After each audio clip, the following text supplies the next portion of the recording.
Good morning प्यारे बच्चों, कैसे हैं आप लोग।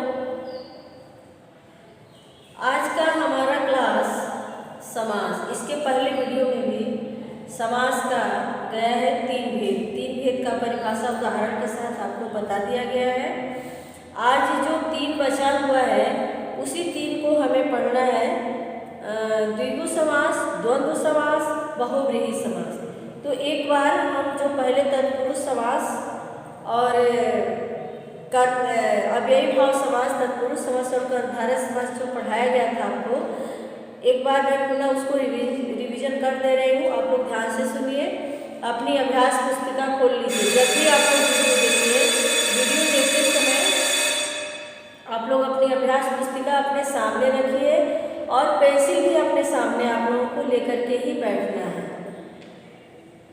कि उसी समय जो भी आपको बताया जा रहा है उसको पूरा करते जाएं। अव्ययी भाव समास में यही आपको बताया गया था कि जिसका पूर्व पद प्रधान होता है और समस्त पद बनाने पर भी वही अव्यय हो जाता है, वो अव्ययी भाव समास होता है। जैसे यथाशक्ति, तो यथा जो है अव्यय क्या होता है। अव्यय सब आपको बताया गया है कि जिस शब्द का लिंग वचन काल के अनुसार कोई परिवर्तन नहीं होता है वो अव्ययी होता है। तो जैसे यथाशक्ति, शक्ति के अनुसार, तो अनुसार जो शब्द है अव्यय है, ये प्रधान हो गया। अनुसार जो है लिंग और वचन और काल के अनुसार, ये अनुसार शब्द को हम नहीं बदल सकते हैं, इसे हम अव्यय कहते हैं। तत्पुरुष समास में जिस समास का दूसरा पद उत्तर पद प्रधान हो वह तत्पुरुष समास कहलाता है। जैसे राजपुत्र, राजा का पुत्र। तो तत्पुरुष समास में जब हम समस्त पद बनाते हैं तो उसमें कारक चिन्हों का लोप हो जाता है। जैसे राजपुत्र, और इसका विग्रह जब करेंगे तो राजा का पुत्र है। तो राजा का जो पुत्र शब्द है, जब हम इसको समस्त पद में ले जाएंगे तो क्या हो जाएगा, राजपुत्र। यानी पुत्र इसमें जो है प्रधान है, क्योंकि हम पुत्र के बारे में ही बात कर रहे हैं। कर्मधारय समास, जिस समास का पूर्व और उत्तर पद में विशेषण और विशेष्य का संबंध होता है उसे हम कर्मधारय समास कहते हैं। जैसे महादेव, महान देव, महान जो है पूर्व पद में आएगा और देव जो है उत्तर पद में आएगा। महान है जो देव, एक कर्मधारय समास है। विशेषण और विशेष्य का संबंध होता है, इसलिए ये कर्मधारय समास होता है। जैसे चरण कमल, चरण के कमल के समान चरण, तो विशेषण और विशेष्य का संबंध हो गया। जैसे कमल के समान चरण, जो कमल है वो विशेषण हो गया, क्योंकि उस चरण का जो चरण की विशेषता बताई जा रही है वो कमल से बताई जा रही है कि कमल के समान चरण है। अब आज हम पढ़ेंगे द्विगु समास। क्या पढ़ेंगे, द्विगु समास। ये फोर्थ वन है, द्विगु समास। क्या है, द्विगु समास। द्विगु समास में क्या होता है, अपने बुक में आप लोग ध्यान से देखिए कि जिस समास का पहला पद संख्यावाचक होता है वह द्विगु समास कहलाता है। इस समास में समस्त पद समूह का बोध कराता है। जैसे त्रिभुज, त्रि मीन्स तीन, ये त्रिभुज।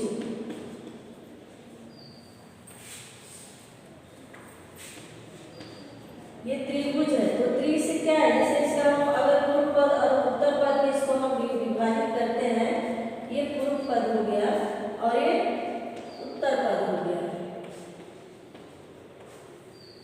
तो त्रि, पूर्व पद क्या है, त्रि है, और उत्तर पद जो है भुज है। उत्तर पद क्या है, भुज है। भुज मीन्स भुजा, भुज मीन्स क्या होता है, भुजा। तो ये संख्यावाचक होता है। द्विगु समास क्या होता है, संख्यावाचक होता है, जिसका पहला पद संख्यावाचक होता है। जिस समास का पहला पद यानी पूर्व पद संख्यावाचक होता है वह द्विगु समास कहलाता है। इस समास में समस्त पद समूह का बोध कराता है। समस्त पद किसका बोध कराता है? समूह का बोध कराता है। त्रिभुज 3 भुजाओं का समूह, नवरत्न 9 रत्नों का समूह, चतुर्भुज 4 भुजाओं का समूह, 9 रंग 9 रंगों का समूह। तो इसमें जो पूर्व पद पहला पद है वो संख्या का बोध करा रहा है। 3 9 9, चतुर 4 9 9। द्वंद्व समास ये आपका चौथा था। पांचवा है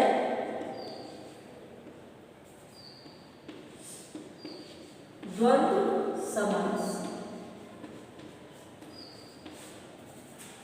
अब द्वंद्व समास में क्या होता है कि जिस समास में समस्त पद के दोनों पद, समस्त पद के दोनों पद प्रधान होते हैं वो उसे हम द्वंद्व समास कहते हैं।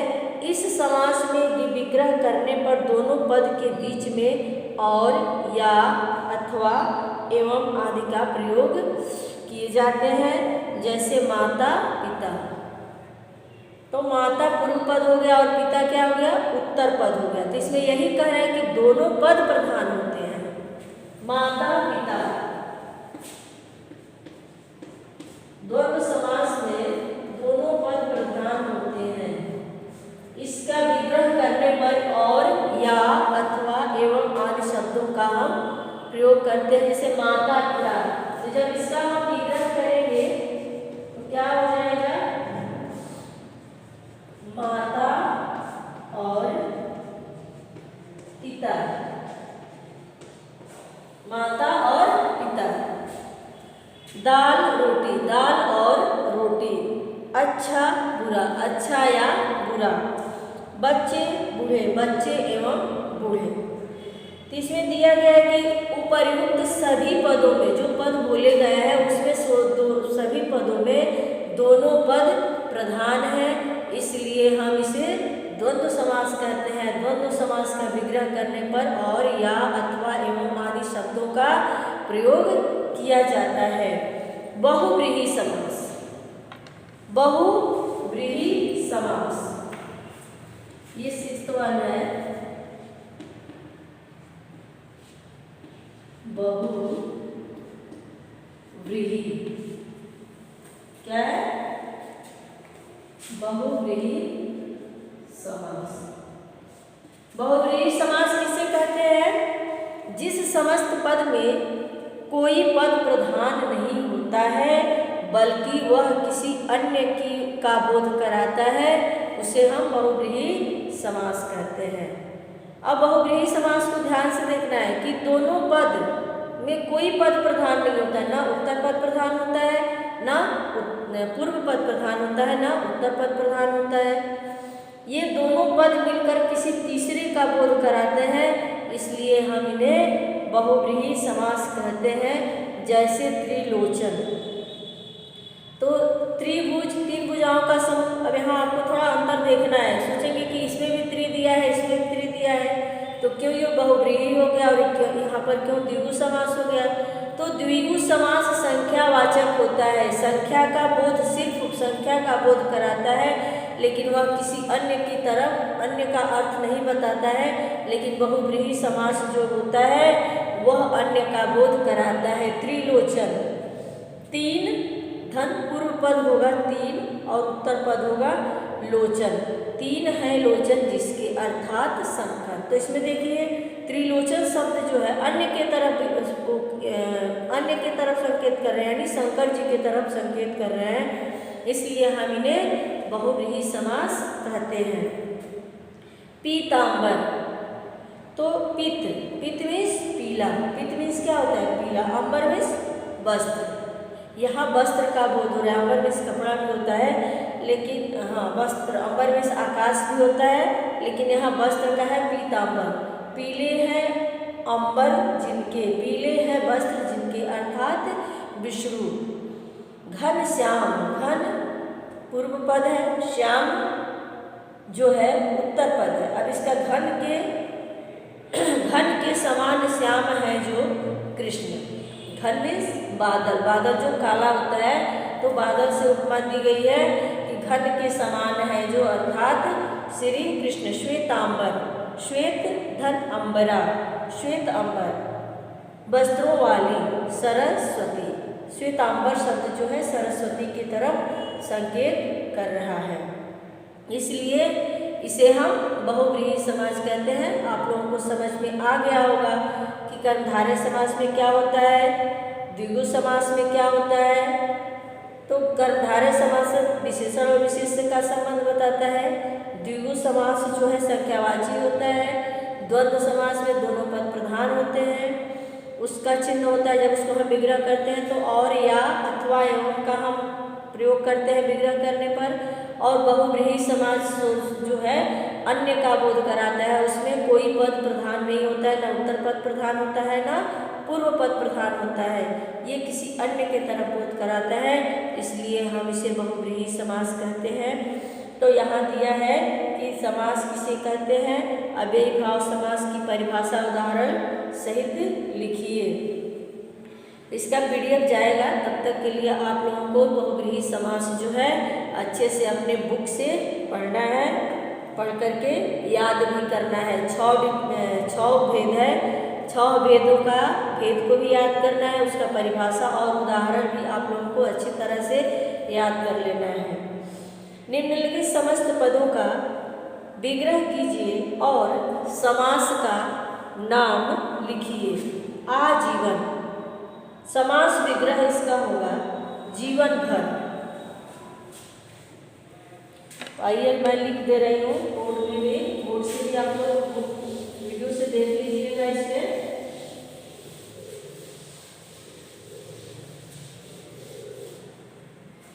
ये भाग 2 वीडियो है, पहला वीडियो आप लोगों के पास चला गया है, अब इसमें एक्सरसाइज करा रही हूँ। दूसरा है इसमें समास विग्रह करना है, समास विग्रह, उसके नीचे समास विग्रह लिखना है और यहाँ पर भेद लिखना है। क्या लिखना है? भेद। आजीवन, आजीवन का विग्रह होगा जीवन भर। क्या होगा? जीवन भर। अव्ययी भाव समास क्या होगा? अव्ययी भाव समास।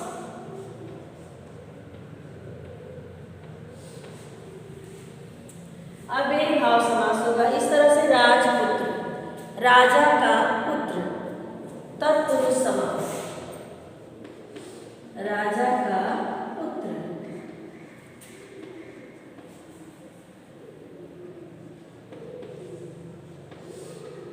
तत्पुरुष समास। थर्ड वन है नील गगन, नीला है जो गगन। कर्मधारय समास, नीला है जो गगन, कौन सा समास हो जाएगा? कर्मधारय, ये कर्मधारय समास हो जाएगा। वीडियो देख करके आप लोग लिख लीजिएगा।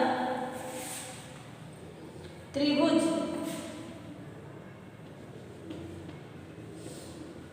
तीन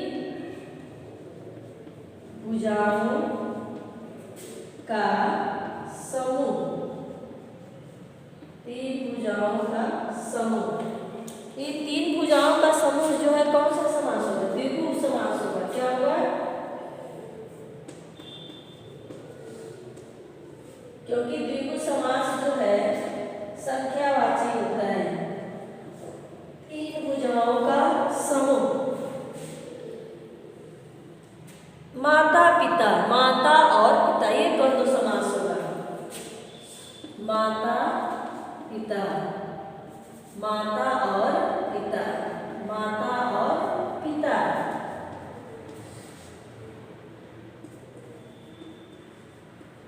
द्वंद्व समास, कौन सा समास है? द्वंद्व समास है। कौन सा समास है? द्वंद्व समास। अगला है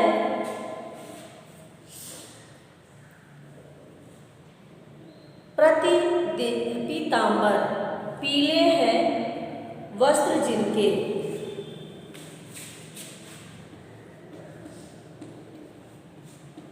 पीले हैं वस्त्र जिनके, किसके लिए है? विष्णु के लिए है। ये बहुव्रीहि समास होगा। कौन सा समास होगा?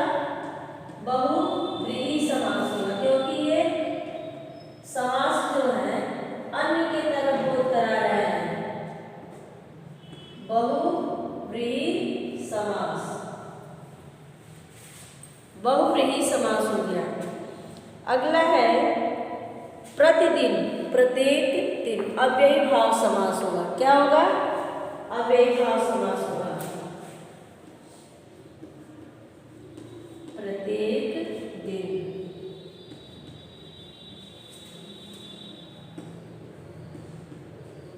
अव्ययी भाव समास। क्या होगा? अव्ययी भाव समास। अगला है अच्छा बुरा। अच्छा या बुरा द्वंद्व समास होगा।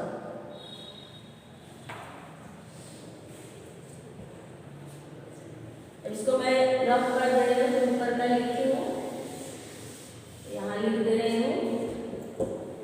अच्छा या बुरा, क्या है? अच्छा या बुरा।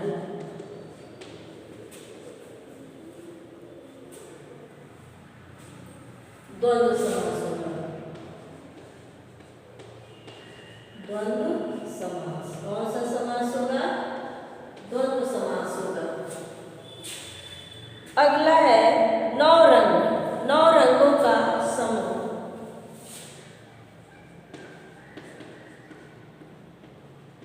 नौ रंगों का समूह। नौ रंगों का समूह, द्विगु समास। कौन सा समास होगा? द्विगु समास। ये द्विगु समास होगा। अगला है चतुर्भुज, चार भुजाओं का समूह।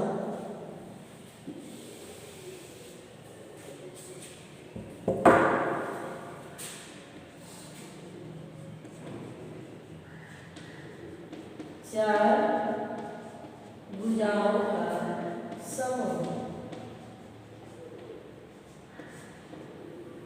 द्विगु समास होगा, क्योंकि ये संख्यावाची है। द्विगु समास। ये एक्सरसाइज से प्रश्न संख्या 1 है, जो बोर्ड में हमने लिख दिया है। आप लोग बोर्ड से भी लिख सकते हैं और स्वयं से पढ़ करके भी एक्सरसाइज को आप लोग पूरा कर सकते हैं। अगला दिया है कि निम्नलिखित समासिक पदों के पूर्व पद और उत्तर पद लिखिए। इसमें सिर्फ आपको पूर्व पद और उत्तर पद लिखना है। जो शब्द दिया है, इस शब्द से पूर्व पद और उत्तर पद को अलग करना है। तो मैं मौखिक रूप से ही बता दे रही हूँ, आप लोग देख लीजिए इसको। गुरु दक्षिणा, गुरु पूर्व पद में आएगा और दक्षिणा जो है उत्तर पद में आएगा। प्रतिदिन, प्रत्येक दिन। प्रत्येक पूर्व पद है, दिन उत्तर पद है। महादेव, महान देव। पंचवटी, चरण कमल, चरण पूर्व पद, कमल उत्तर पद। पंचवटी, पंच जो है पूर्व पद, वटी जो है उत्तर पद। अच्छा बुरा, अच्छा पूर्व पद, बुरा उत्तर पद। घन श्याम, घन पूर्व पद है, श्याम उत्तर पद है। नील गगन, नीला, नील नहीं लिखना है, यहाँ पर नीला लिखना है। नीला गगन। यथा शक्ति, यथा पूर्व पद है, शक्ति जो है उत्तर पद है। दाल रोटी, दाल पूर्व पद है और रोटी जो है उत्तर पद है। तो प्रश्न संख्या